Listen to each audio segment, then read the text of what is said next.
Sebuah tongkat dan bola harganya 11.000. Kalau harga tongkat 10.000 lebih mahal dari bola, berapa harga bola? Itu sebagian besar orang jawabnya mesti 1.000. Padahal salah. Yang benar, sebuah tongkat.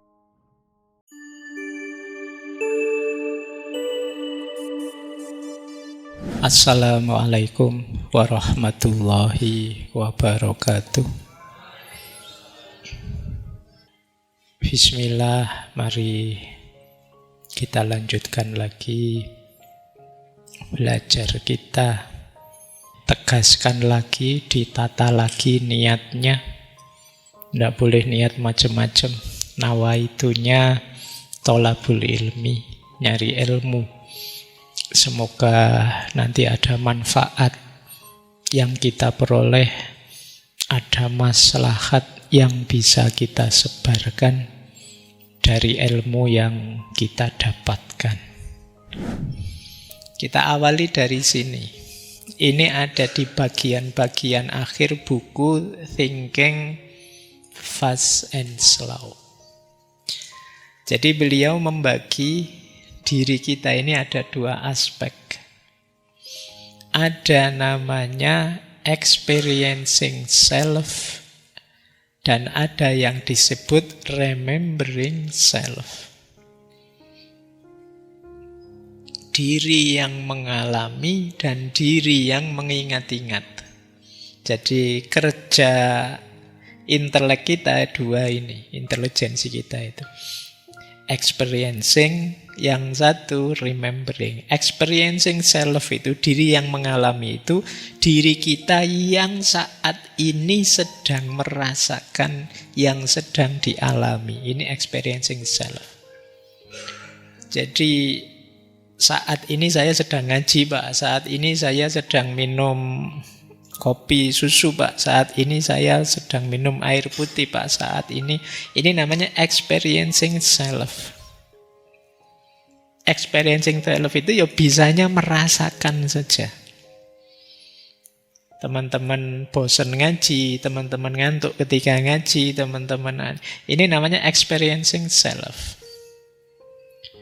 Tapi di balik itu nanti ada namanya remembering self. Remembering self itu diri yang menyimpan ingatan dari experiencing self. Dialah nanti yang mengingat-ingat, mengevaluasi, membandingkan, menceritakan kembali pengalaman tadi. Biasanya remembering self itu yang diingat, yang mengesankan saja.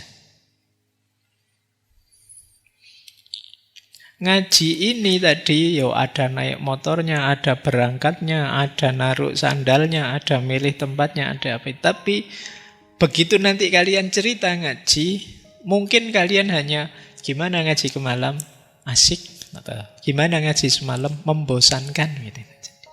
Jadi itu remembering self. Jadi ini aspek diri kita yang tugasnya merekam.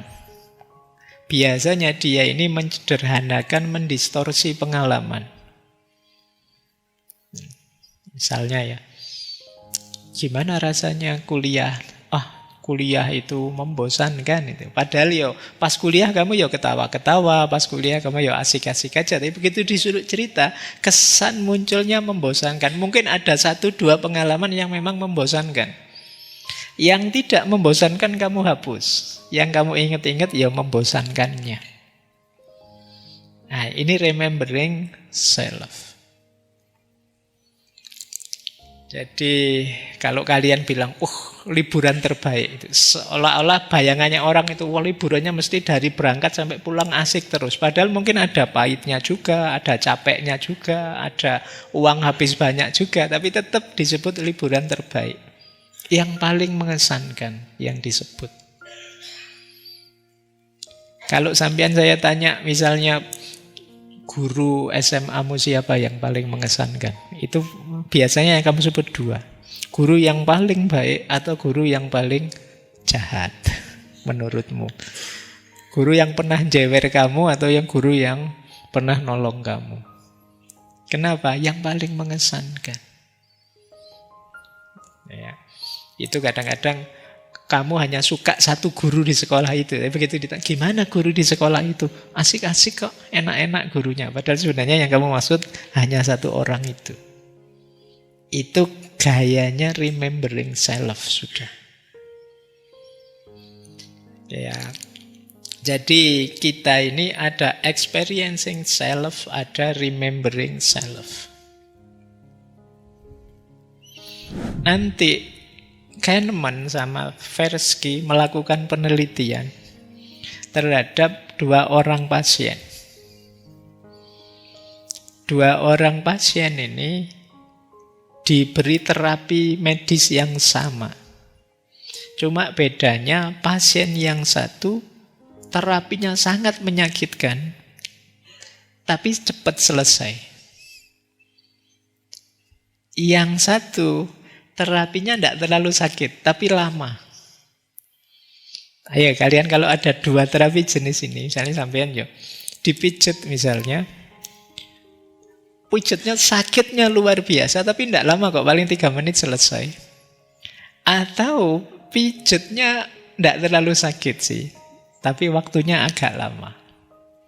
Kalian milih yang mana?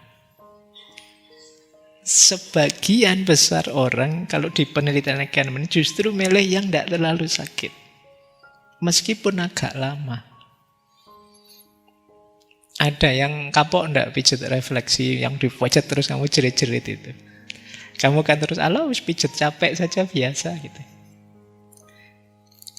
Kenapa bisa begitu? Karena remembering self tadi, biasanya yang diingat-ingat adalah istilahnya kan menapa peak and rule.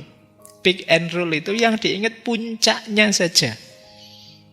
Ah, itu menyakitkan. Ah, ini menyenangkan. Jadi puncaknya, ndak dilihat durasinya. Lama ndak apa-apa lah, asal nggak terlalu sakit. Itu cirinya remembering self. Nah, ini contohnya ya. Kata Kahneman, kita sering membuat keputusan itu dasarnya remembering self, bukan experiencing self. Akhirnya apa? Kita mengejar pengalaman yang terlihat bagus untuk dikenang dengan baik, bukan yang benar-benar menyenangkan. Itulah kenapa sekarang banyak orang milih liburan nyari spot yang instagramable misalnya. Jadi kamu nyari yang penting bisa banyak fotonya, bisa. Jadi kalau waktu liburan kamu nggak mikir ini menikmati suasananya atau ini mencari kesenangan apa di tempat itu, yang penting bisa banyak foto. Jadi kamu sibuk selfie lah, moto ini, moto itulah. Sampai lupa menikmati liburanmu. Jadi kamu milih tempat itu yang nyari sana banyak spotnya ndak? Ayo loh kalau banyak spotnya, ayo. Itu kamu mencari apa? Mencari kenangan. Ini tugas dari remembering self. Fokusmu bukan tempat ini nanti menyenangkan bagiku atau tidak, tapi yang penting terlihat senang. Jadi bisa dikenang, bisa diceritakan. Itulah remembering self. Makanya Kahneman itu di buku itu tanya gini, would you take a vacation you knew you would forget the next day? Apakah engkau mau liburan yang kamu tahu bahwa besok itu ya setelah liburan kamu sudah melupakan liburan itu, tapi kamu menikmatinya? Jawabannya sebagian besar orang tidak mau. Saya ingin liburan yang berkesan. Akhirnya apa? Kita mengejar kesan saja.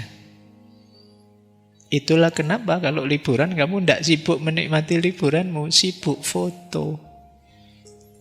Demi apa? Demi kesan. Ya untungnya contohnya liburan ya, bukan ngaji. Ya.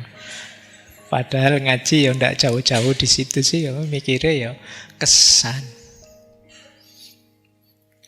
Kamu tidak fokus menikmati ngajinya, kamu fokus mencari kesan, terus foto lah, selfie lah. Ini berangkat dari rumah sudah selfie, berangkat ngaji terus kamu posting. Sudah sampai di sini posting, nanti sampai mulai ngaji tadi sudah 3 atau 4, 5 postingan sudah muncul. Saya masuk di foto lagi, posting lagi, terus saya duduk di foto lagi tadi ya. Kamu mencari kesan. Ini tugasnya remembering self.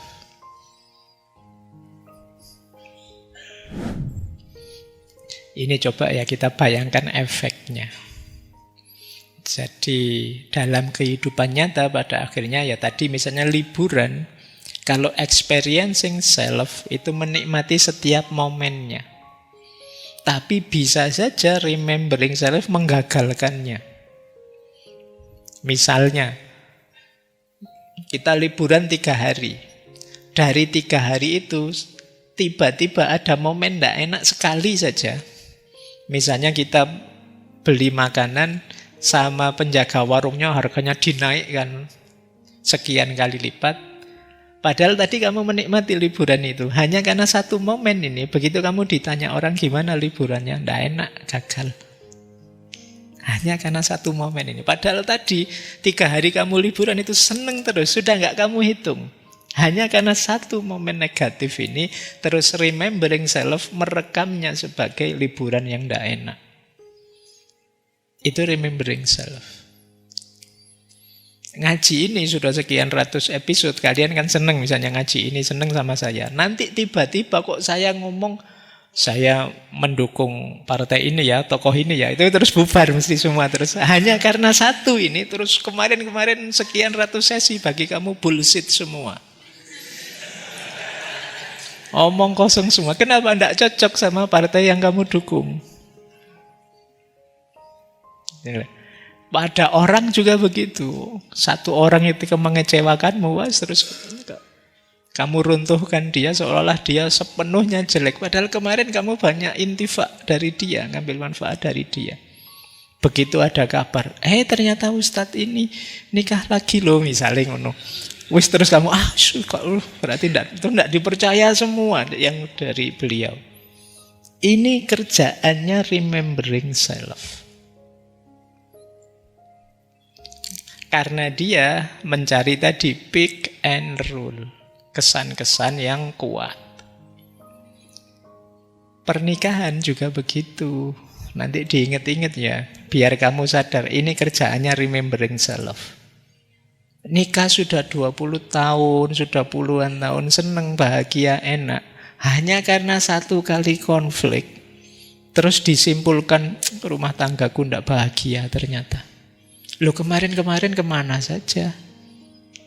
Kok baru sekarang kesimpulannya? Ya karena ada satu peristiwa tadi. Ini kerjaannya remembering self. Karena dia sukanya yang mencari kesan tadi. Ya, termasuk untuk hidup kita. Kalian kan sering gitu terjebak oleh satu momen, satu sisi dari hidupmu. Wong sekedar satu nilai mata kuliahmu jatuh, itu seolah-olah seluruh kehidupanmu jatuh. Allah tidak sayang aku ternyata. Oh ya cuma satu itu, kamu sejak lahir diberi anugerah nikmat macam-macam. Hanya karena ini dok itu loh.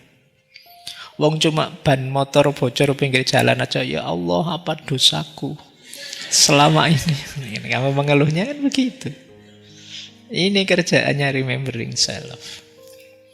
Kayak ini kesadaran ini penting ya. Kadang-kadang kita itu melupakan experiencing self dan lebih fokus pada remembering self. Padahal remembering self itu hanya merekam hal-hal yang heboh biasanya, yang mengesankan saja. Baik, ini catatan pertama untuk memahami diri kita. Sekarang konsep kedua. Selain experiencing self dan remembering self, konsep yang terkenal juga dari Daniel Kahneman di buku itu adalah dua sistem berpikir. Makanya judul bukunya Thinking Fast and Slow. Jadi ada dua sistem. Yang pertama versi cepat, yang kedua versi lambat. Oke ya, awas keliru mendefinisikannya.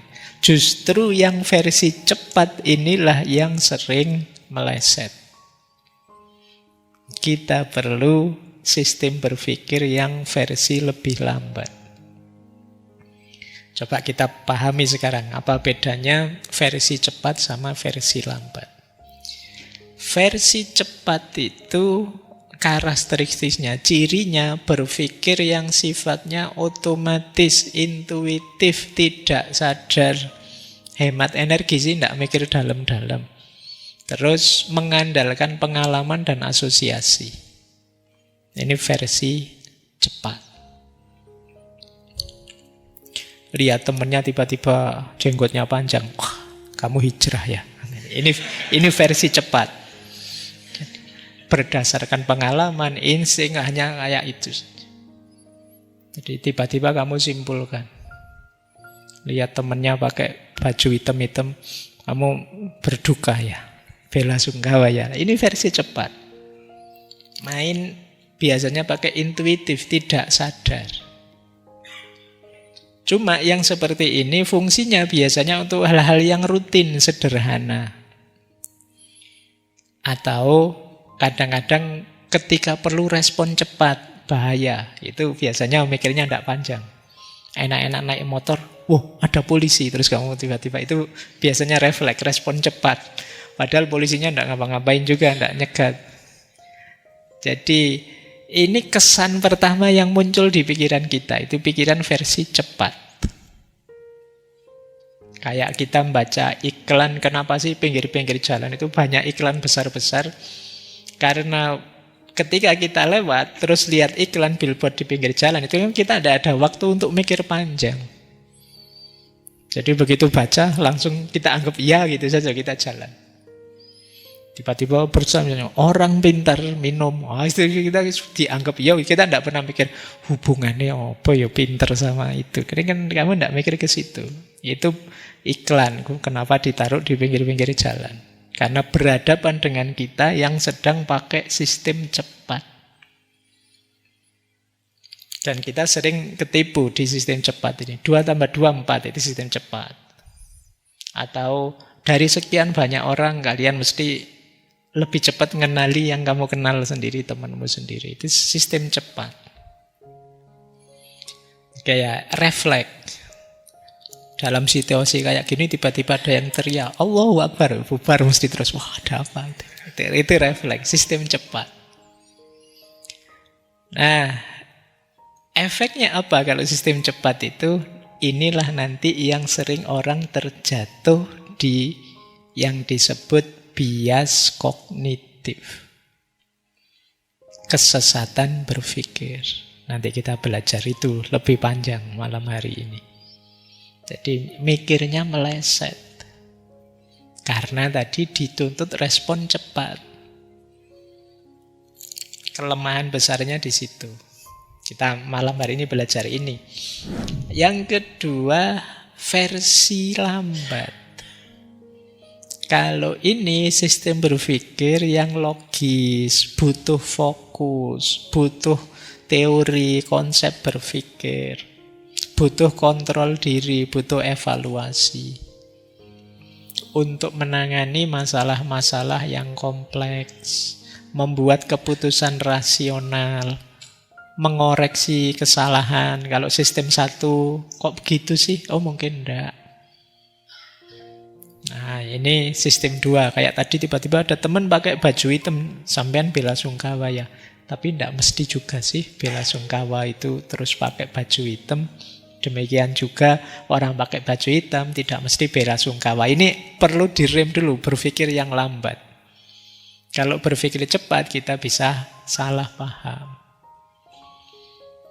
Ya kalau tadi 2 tambah 2 kita bisa cepat, tapi kalau di situ contohnya 274 kali ya itu kita tetap perlu lambat mikirnya. Ini yang kita perlu logika, berpikir panjang. Filsafat itu mengajak ke sini. Itulah kenapa filsafat itu sering tidak disukai orang. Kenapa? Capek. Apa-apa diminta, sebentar dianalisis dulu, sebentar dikrisis dulu. Ini capek. Orang inginnya, ya pokoknya kalau begini ya begitu. Jadi seperti biasanya saja, tidak perlu rumit-rumit, common sense saja, pokoknya jalan saja. Itu orang inginnya begitu. Kita tiap hari sebagian besar hidup juga begitu. Cuma efeknya apa kalau kita seperti itu terus di sistem satu terus, kita sering salah mengambil keputusan. Apalagi nanti kalau kita arahkan ke ekonomi. Jadi melelahkan. Terus versi lambat ini kalau kita sedang stres, tergesa-gesa, lapar, emosi, itu biasanya sulit. Orang sedang kesusu-susu apa orang sedang marah terus sebentar, dipikir pelan-pelan dulu. Pelan-pelan gimana ini? Nah, itu kamu akan begitu. Tidak bisa. Jadi sistem lambat ini perlu waktu, perlu kemauan, perlu tenaga. Makanya kita lebih banyak main di sistem 1. Di sistem 2 itu kadang-kadang apalagi tipe orang-orang yang males. Alah Pak, ngapain repot-repot, sudah lah. Kan di dunia ini sudah banyak orang pintar, saya wakil sajalah. Saya tinggal pakai sajalah. Kan kita banyak seperti itu. Jadi ini awalnya ya, kita ingat-ingat ada 2 sistem berpikir kita. Sistem 1 yang cepat, instinktif, rutin, tidak dipikir dalam. Yang kedua kebalikannya. Ada contoh ini yang menarik, contoh ini ya. Ini beberapa kali juga banyak dipakai orang. Ini matematika, kalian mikir sebentar. Kalau tidak paham nanti diulang. Jadi kalau kalimatnya begini, sebuah tongkat dan bola harganya 11.000. Kalau harga tongkat 10.000 lebih mahal dari bola, berapa harga bola? Itu sebagian besar orang jawabnya mesti 1.000. Padahal salah. Yang benar 500. Tahu 500 dari mana? Ayo dipikir pelan-pelan. Ya kan? Coba ya. Kata-kata harga tongkat 10.000 lebih mahal, itu kan kalau pakai kata lain berarti selisih harga tongkat dengan harga bola itu kan 10.000. Loh kalau kamu jawab 1.000, ya kan? Terus harga tongkatnya 10.000, ya memang 11.000.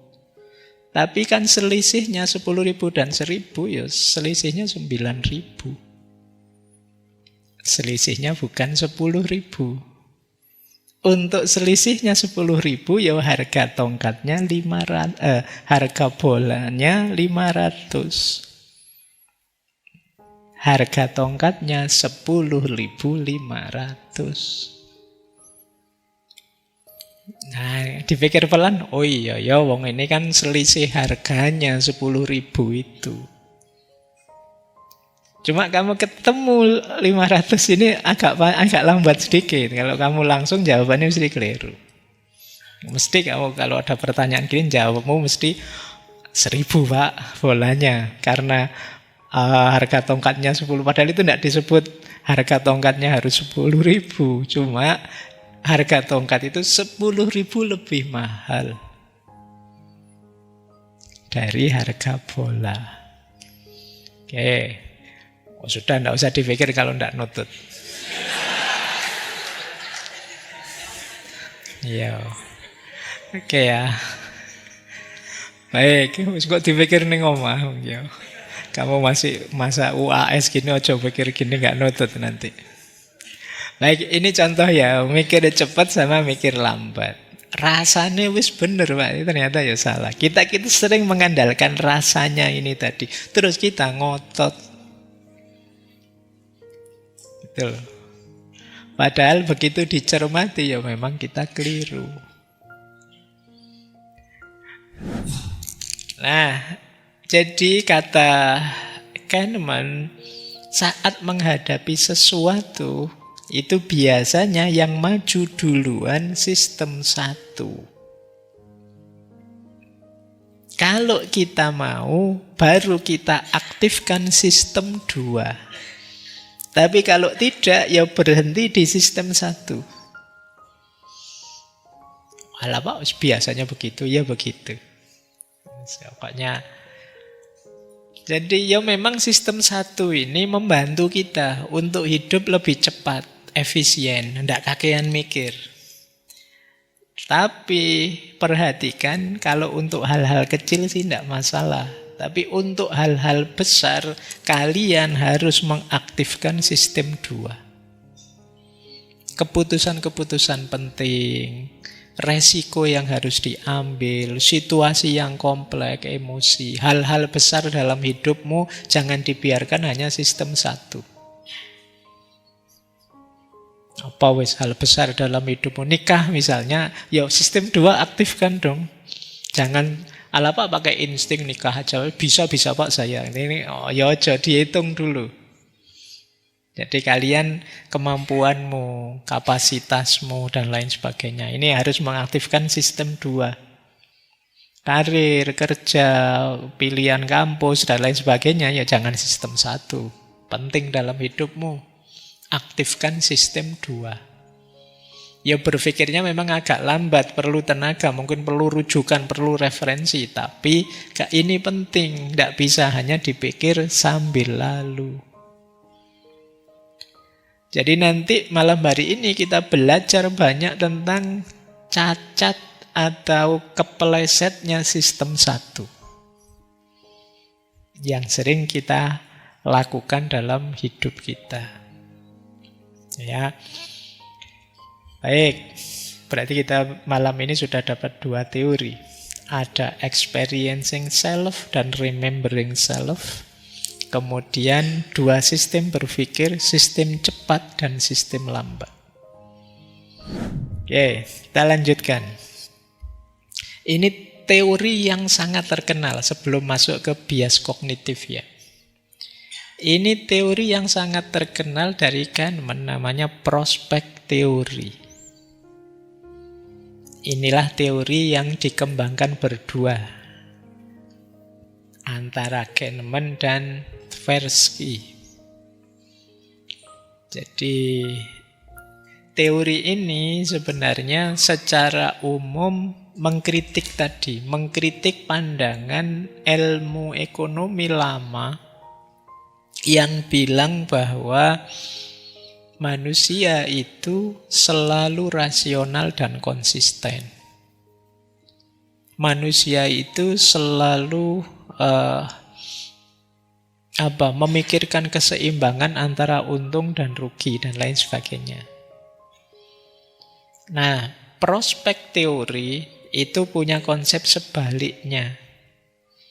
Manusia itu dalam berpikir penuh bias, tidak konsisten, dipengaruhi oleh perasaan, tidak hanya untung rugi tapi juga harapannya, ketakutan-ketakutannya dan lain sebagainya.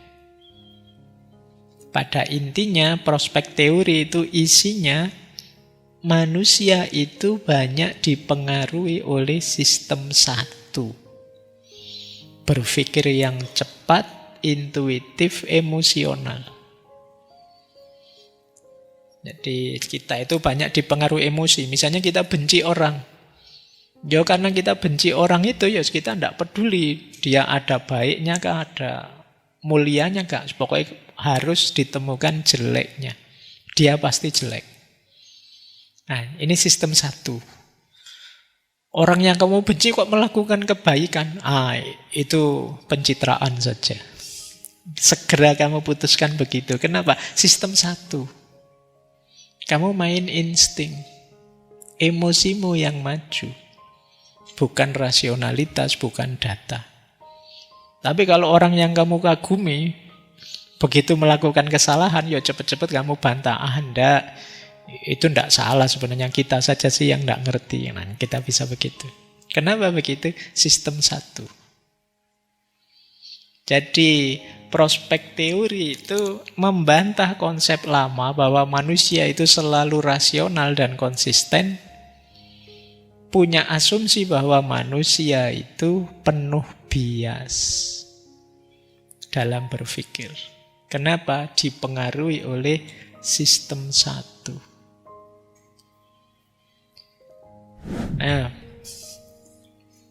ada unsur-unsurnya prospek teori ini. Coba ya, ini nanti ada banyak contoh ekonomi karena beliau tadi behavioral economics. Apa unsur utamanya prospek teori? Yang pertama namanya reference dependent. Reference dependent itu tergantung acuannya. Orang itu menilai sesuatu itu tergantung acuannya.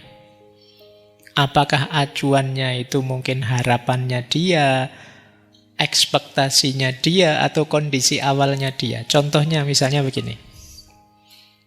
Kalau kita naik gaji dari 5 juta ke 6 juta, ini menguntungkan. Kita akan bahagia. Tapi kalau sebelumnya kita berharap naiknya 7 juta, maka gaji kita naik 5 juta, 6 juta itu rasanya masih belum membahagiakan. Ini yang disebut reference dependent. Ya kayak tadi lo mahasiswa ingin dapat nilai A, tapi kok ya dapatnya cuma B, padahal sebelumnya dia E. E ke B itu sudah luar biasa, tapi karena dia pinginnya A, B itu mengecewakan bagi dia. Tapi kalau orang lain, temannya yang satunya, sama-sama dapat B dari E, cuma dia tidak berharap banyak. Ah, ya sementing lulus, untuk C, ya rapopo. Dapat B, itu dia gembira, dia bahagia. Yang membedakan apa? Acuannya. Harapannya dia yang berbeda. Ya. Jadi ekonomi itu tidak sekedar matematika, punya uang berapa, kemudian hutangnya berapa, harus dibayar berapa, dan lain sebagainya. Ini ada hubungannya juga dengan perilaku, ada hubungannya dengan harapan, acuan. Oke. Jadi itu yang pertama. Jadi manusia itu ya ketika dia memutuskan sesuatu biasanya tergantung titik acuannya. Kalian yang datang ke sini membayangkan, wah nanti dapat teori-teori filsafat yang besar. Begitu nyampe sini, ndak paham belas itu Pak Faiz ngomong apa. Pulang itu kamu rasanya gelo, ngapain tadi ikut ngaji. Tapi yang datang ke sini ala Pak, yang penting datang seneng-seneng bareng-bareng rame-rame dapat kopi ya syukur bisa ngopi. Nah, ini rasanya berbeda. Itu yang disebut reference dependent. Makanya kadang-kadang kalau ada yang tanya ke saya, Pak Faiz, apa sih rahasianya kenapa ngaji filsafat bisa awet lama? Itu saya kadang jawabnya yang ngawur, karena saya tidak target apa-apa. Yang penting jalan saja. Ada manfaatnya alhamdulillah, tidak ada juga tidak apa-apa. Yang penting ngaji ini, pokoknya ngaji itu baik gitu saja. Nah ini konteksnya apa? Reference dependent tadi. Karena kalau saya market ini, saya ingin dengan ngaji ini melahirkan generasi-generasi yang cerdas, kritis itu. Itu mungkin sudah tutup sejak dulu ngaji filsafat itu. Sudah ditunggu 10 tahun, kapan munculnya generasi-generasi? Nggak ono, nggak target apa-apa sudah. Kita nikmati saja. Nah ini reference dependent. Ada kalanya kalian harus punya strategi ini untuk hidupmu. Ya semakin tinggi harapan kadang-kadang timbal balik dengan besarnya kekecewaan. Tapi ya pinter-pintermu ya menata ritme hidupmu, bukan berarti tidak boleh berharap. Yang kedua, loss aversion. Loss aversion itu, gue nek bahasa Indonesianya enggan rugi. Manusia itu ketika ada dua peluang, yang satu terancam rugi, yang satu untung meskipun kecil, biasanya dia lebih khawatir dengan kerugian. Misalnya ya, ini tak kasih contoh. Ada dua pilihan, kalian mau ndak saat ini juga cash langsung tak kasih 500.000, atau ini ada koin, tak undi dulu ya. Kalau yang keluarnya gambar burung, kamu tak kasih 1 juta. Tapi kalau keluar gambar angka, kamu tidak dapat apa-apa. Pilih pilihan mana? Langsung tak kasih 500.000 atau kemungkinan dapat 1 juta dengan saya undi gini. Sebagian besar orang mesti akan milih, sudahlah Pak 500.000 sini, tidak usah diundi-undi. Kenapa? Takut rugi. Oke ya.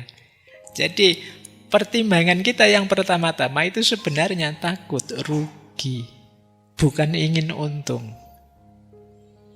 Itu yang membuat banyak orang kemudian lebih pasif, khawatir dirugikan.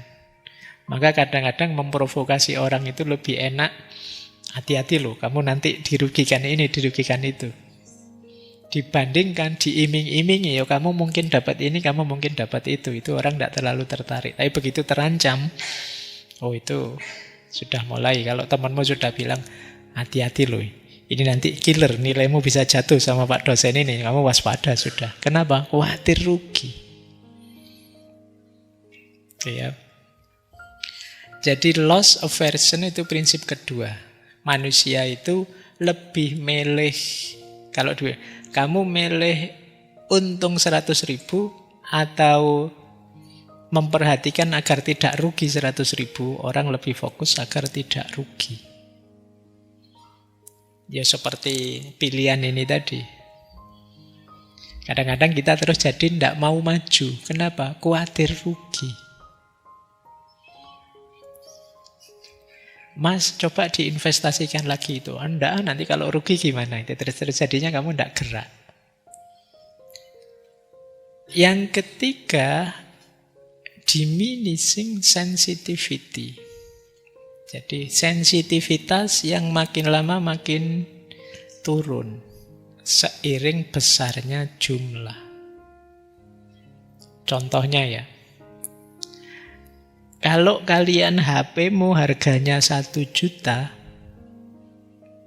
terus beli casing 50.000, itu menurut kamu kan biasa, cocok. Tapi begitu casingnya saja 300.000, kamu mikir sudah. Tapi kalau HP-mu 20 juta, casingnya 1 juta, kamu anggap biasa. Oke ya. Jadi ini namanya diminishing sensitivity. Jadi ya kesannya berbeda. Kalau motormu harganya puluhan juta misalnya, kamu beli spionnya saja itu 1 juta apa 2 juta rasanya wajar. Tapi kalau motormu motor kuno pitung tahun 70-an, misalnya yang sering mogok misalnya, terus kamu disuruh beli perangkatnya apa yang 2-3 juta, itu mungkin kamu, alah motor kayak gini. Itu ya, itu yang disebut diminishing sensitivity. Levelmu sekarang misalnya, ya level-level mahasiswa hari ini lah, mungkin tiap bulan itu sangunya jutaan. Jadi kalau misalnya sekedar kehilangan 10-20 ribu masih enteng, tapi 100 ribu mungkin agak terasa. Tapi adikmu yang masih SD atau SMP itu mungkin levelnya masih ratusan. Jadi dia disangoni 10 ribu senangnya luar biasa. Kamu disangoni 10 ribu, ya rasanya beda sudah. Paling buat apa duit 10 ribu di Jogja? Buat kencing cuma 5 kali. Ya, Jadi ini diminishing sensitivity. Jadi mahal atau tidak, tinggi atau tidak, itu tergantung situasi kita masing-masing. Terus, kemudian probability weighting. Orang itu biasanya mengukur kemungkinan itu suka-suka dia, sesuai kecenderungan dia. Tidak pernah objektif. Misalnya, orang yang sudah kecanduan judi apa lotre, itu dia sadar kemungkinannya kecil, tapi karena sudah seneng, yo ikut terus. Ini probability weighting. Padahal kemungkinannya 0,00 sekian persen dia menang. Dia tahu sih begitu, tapi ikut terus. Kenapa? Karena sudah ada kecenderungan. Jadi kalian lebih suka model-model sesuai dengan kecenderungan hatimu. Yang tidak cocok dengan hatimu, ya kamu pas saja. Padahal mungkin yang itu lebih prospek, lebih masuk akal, tapi ya kamu cocoknya di. Nah, ini namanya probability weighting. Kita itu tidak pernah rasional ngitung detail ini keuntungan apa kerugian. Lebih banyak ya kecenderungan saja. Saya lebih suka ini. Mau apa gitu. Saya lebih tidak suka. Apalagi kalau hubungan dengan hobi, sudah tidak bisa ditawar sudah. Oke, baik. Dan produsen-produsen itu ngerti kecenderungan kita seperti itu. Kita dipancing, terus biar kita seneng. Dibuat penasaran, dibuat ingin mencoba, dan lain sebagainya. Baik, ini yang disebut prospek teori. Untuk menegaskan betapa manusia itu tidak rasional, tidak konsisten.